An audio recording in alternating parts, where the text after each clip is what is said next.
Hey guys, I hope you're doing well. Welcome to the very first jazz hands, very first Q&A video that I've done on this channel. It only took, 9 years? I'm not an early adopter with these kind of things, but thank you so much for the questions that you submitted, and let's get started with a question by Ash Willard, who asks, what was the first instrument you learned how to play and how old were you? I was 8 years old, Ash, I think, when I started taking piano lessons. And what inspired me to want piano lessons is that my mother plays piano. Miguel Angelus asks, how old were you when you started playing the guitar?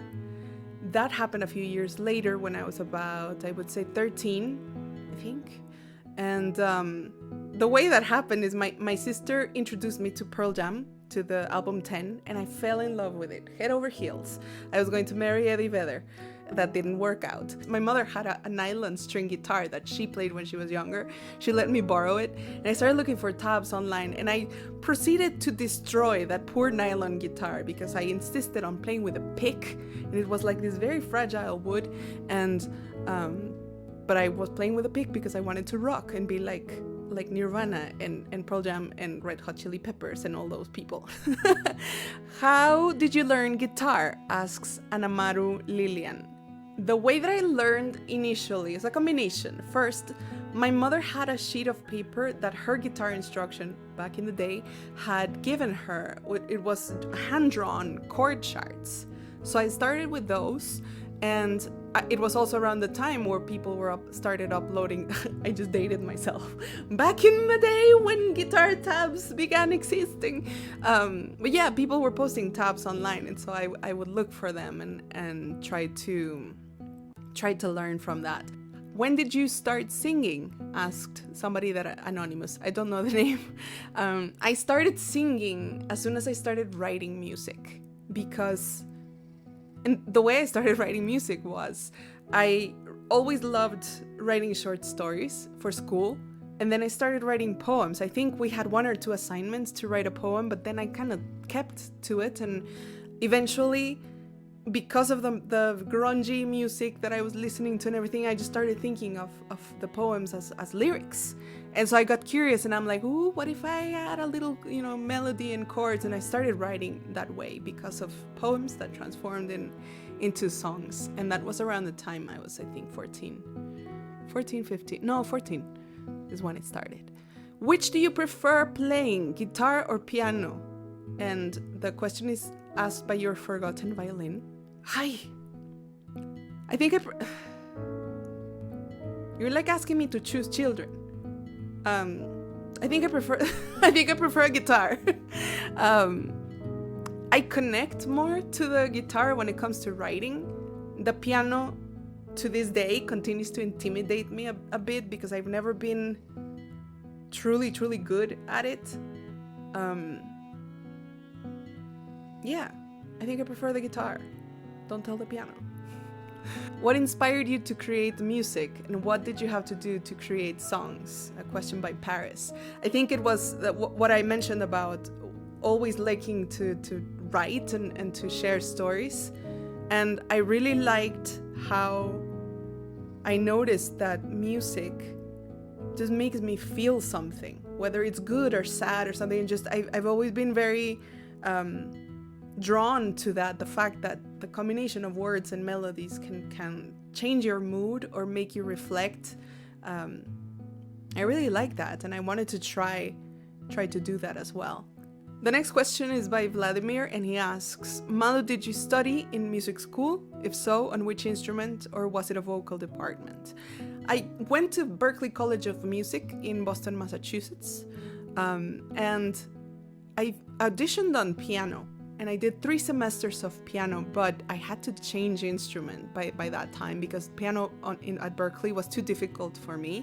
I am somebody that doesn't really know how to improvise on instruments, and the school is very big on that.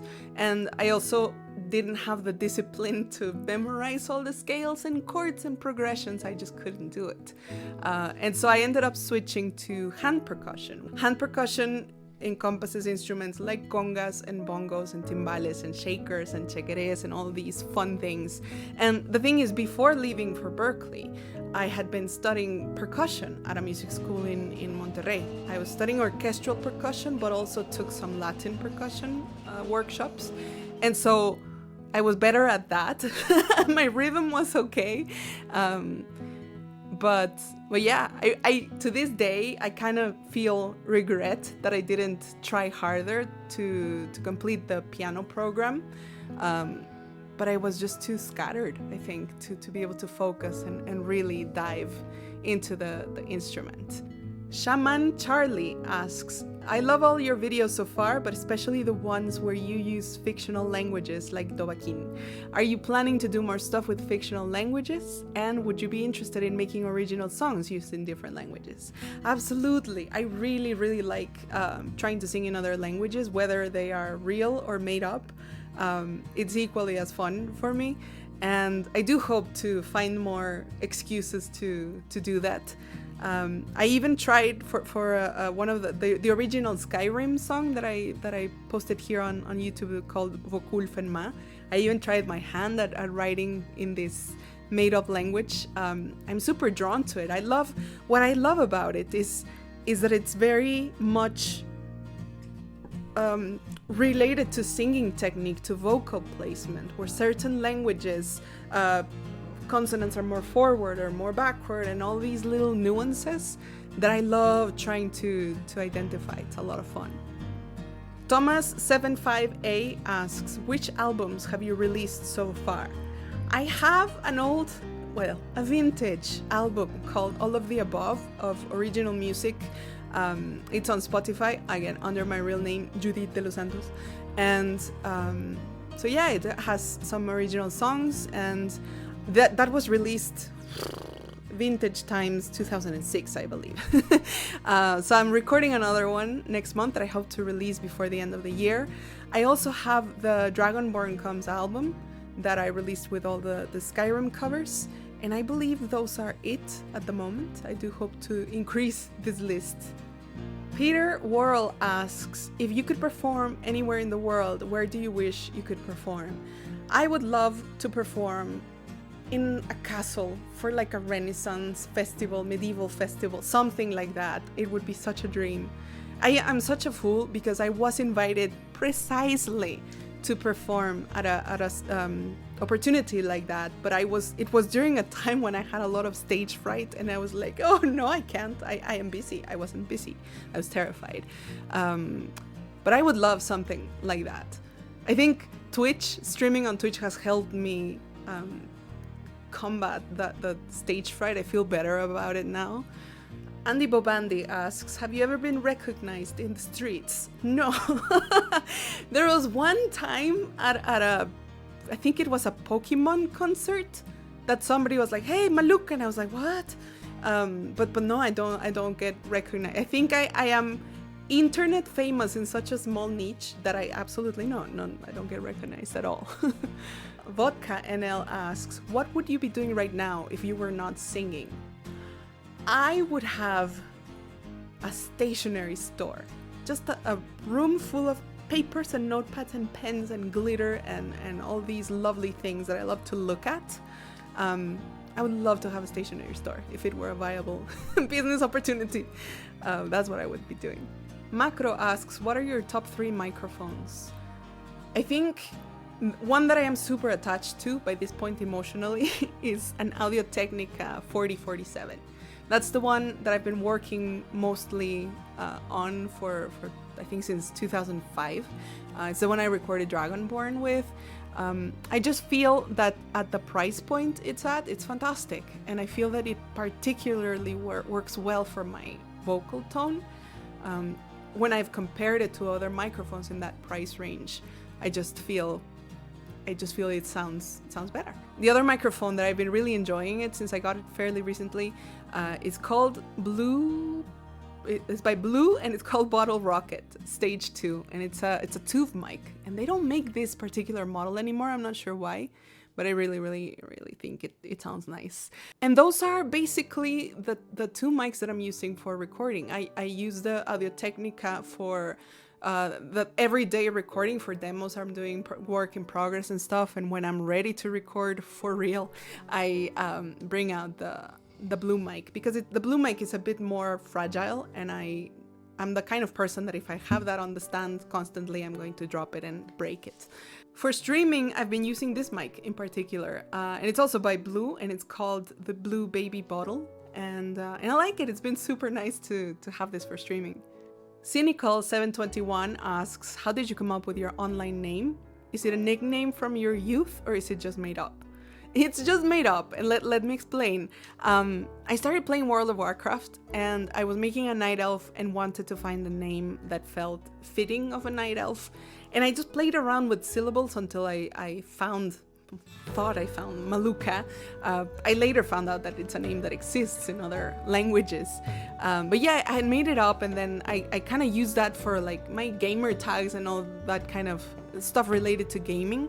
And then I started a blog about gaming and my hobbies and everything, and I wanted to have it not be under my real name, because I didn't want it was at a time where I was looking for a job and interviews and stuff like that, and like a real non-game related job, and I didn't want any possible employers to be Googling me and find that Judith is playing 30 hours of World of Warcraft, and so it was just a way to kind of hide that hobby a little bit for that reason, and the name just kind of stuck. And for that blog, I made the Dragonborn Comes video, and afterwards I just kept using the name. Devin asks, how fun was it to record the Skyrim covers?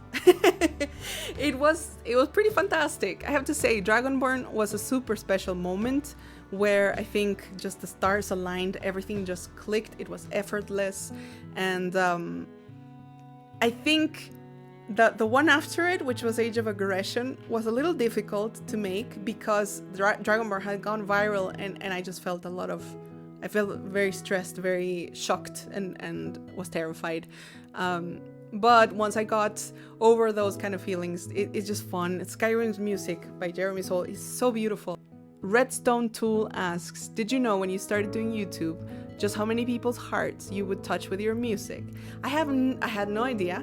Absolutely no expectations, and to this day it's something that I have a hard time really understanding. It's incredible. It's incredible. Nina and the Lina asks, how has everything that has happened since the Dragonborn Comes went viral influenced or impacted your life in general? I think the biggest impact is precisely when Dragonborn went viral. Earlier that year, I had decided to quit music because I was not finding my way in it. I was not able to make a living, and I remember it was very painful, but I spoke to my parents who paid for my musical education my whole life, and I spoke to Omi, and I was like, you know what, I can't do this anymore. It's hurting me that I feel like, constantly feel like a failure, and I just want to try something else so that I can find something else I like, and that I can, grow and improve and not have to feel like my feelings are constantly hurt. And so I had just gone through that traumatic experience of kind of letting go of the music. I was writing, I had just gotten a job writing for Xbox magazine in Mexico for the website. And I had also just agreed to a job teaching at a college here, teaching like audio production for an animation major. And so I was like on that path, and then all of a sudden this happens, and I'm like, crap, do I really want to turn around and go back? At first I was very reluctant. I'm glad I did, because even though the way back was also a little bit painful, it was definitely worth it. And now Hans, who is Vodka's dad, asks, did you compose the harmonies yourself in your covers? Yes, and it's my favorite part. I don't know why. Well, I know why. I grew up listening to the Beatles, and I think if you want to have a harmony teacher, you want it to be the Beatles. And I also listened to a lot of the Cranberries when I was in my early teens, and I think those two combined really influenced me in developing a passion for for beautiful harmonies. Well, beautiful, you know, to my ears. But yeah, thank you so much for the question, Hans. Inquisitive Chicken asks, why aren't the people at Bethesda tripping over themselves to hire you? Well, no, they did hire me for the Elder Scrolls Online. They actually hired me, and I ended up writing the end credits song for it and writing 10 of the Bard songs, the music for 10 of the Bard songs, and I sang in it. So I'm in the actual game. So it's ZeniMax Online Studios and Bethesda. It's not Bethesda Softworks that makes Skyrim. But I remember at the time when I started sharing the covers, they were super supportive. They would post it on their blog and everything. So they've always been so super nice to me. Nick Dantas asks, are you working for Bethesda in Elder Scrolls 6? I would love to hear your voice in a character. I am not involved in Elder Scrolls 6. I am so looking forward to learning more about the game. They've started to release more and more information. And as they release more information, I get asked this question the most. But no, I am not involved with Elder Scrolls 6. Which ties into the next question by Matt, who asks, would you want to work with them for the 6th game? I would personally love to, but I am not sure what their plans are. JD asks, do you have any upcoming work on video game soundtracks that you can talk about? Not right now. I've been focusing on finishing the preparations for a new original album that I've mentioned that I'm going to be recording next month. And so I've finished writing all the songs, finished writing the string arrangements and all that. So I've been really in that mode and currently not working on any work for hire kind of stuff. Gael asks, what is your best memory in the music industry? I think, I just got the image in my mind. I cannot question it. I think my favorite memory is Microsoft invited me to perform at the Halo 4 Global Championship thing in Seattle. And it was one of those things where I was terrified from start to finish, but it thankfully went okay. And afterwards, I felt like I had climbed Everest. Seriously. Because it was not only a live performance in front of many people, but it was also live streamed to I think millions? I don't know. I think it was a lot. And so it was terrifying, but it was great. It was fantastic. And I absolutely love remembering that moment for sure.